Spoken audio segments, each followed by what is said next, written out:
Suspended Attorney General Ken Paxton could soon learn his fate, his political future now in the hands of the Texas Senate. This morning, deliberations continue at the state capitol in the historic impeachment trial. This comes after senators heard closing arguments yesterday. KHOU's Victor Jacobo is live right now at the Capitol in Austin. He joins us with more on the latest this morning. Victor, this is now day 10 of the trial, so where do things stand right now?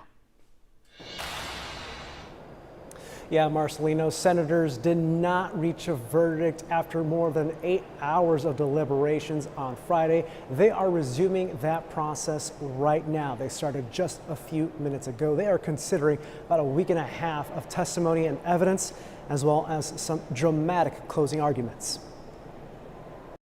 Attorneys made their last pitch to Senator jurors on Friday, with prosecutors framing the trial as about corruption. But this is about what does public service mean? To Mr. Paxton, it meant serving himself and his friend Nate Paul. And defense attorneys framing the trial as a sham. I would suggest to you this is a political witch hunt. Once deliberations are over, the Senate will vote on each of the 16 articles of impeachment one by one. It will take 21 votes to convict.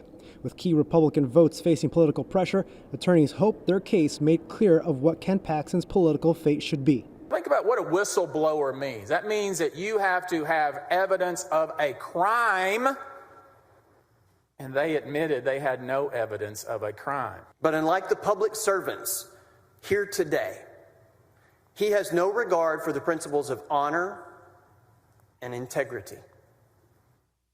He has betrayed us and the people of Texas, and if he's given the opportunity, he will continue to abuse the power given to him.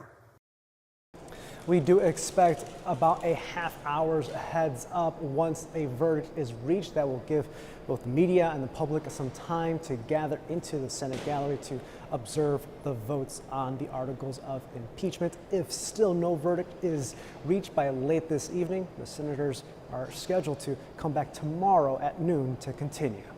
At the state capitol in Austin, I'm Victor Jacobo, KHOU 11 News. Victor, a lot to watch this morning. Thank you. And with that, we turn to our KHOU 11 political analyst, Brandon Rottinghaus. Brandon, thanks for joining us so early this morning. Thanks. It's been a long 2 weeks, hasn't it? It's been a long time, yeah. So, Brandon, senators don't need to reach a consensus here, but give us an idea of what they're doing inside this room. Yeah, so all they really have to decide is whether they're ready to vote. And it sounds like, given how long it's taken, that some are not. What they're doing is they're going through the evidence. It sounds like from the hints we're getting from senators who are coming out that basically they're talking about the evidence, they're looking at some of the specific exhibits. So they're just trying to figure out if they're ready to vote. And that's going to be really the next step.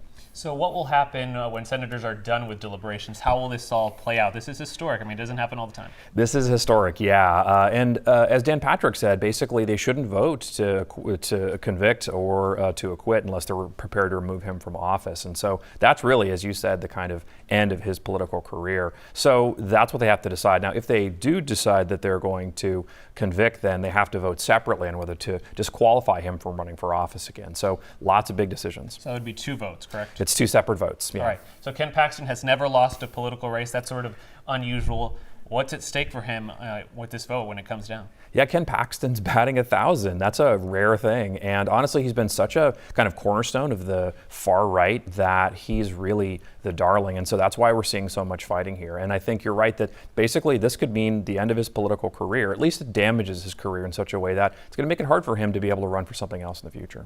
All right, Brandon, thanks so much for joining us this morning. I'm sure we'll check back in with you throughout the day. Thanks so much.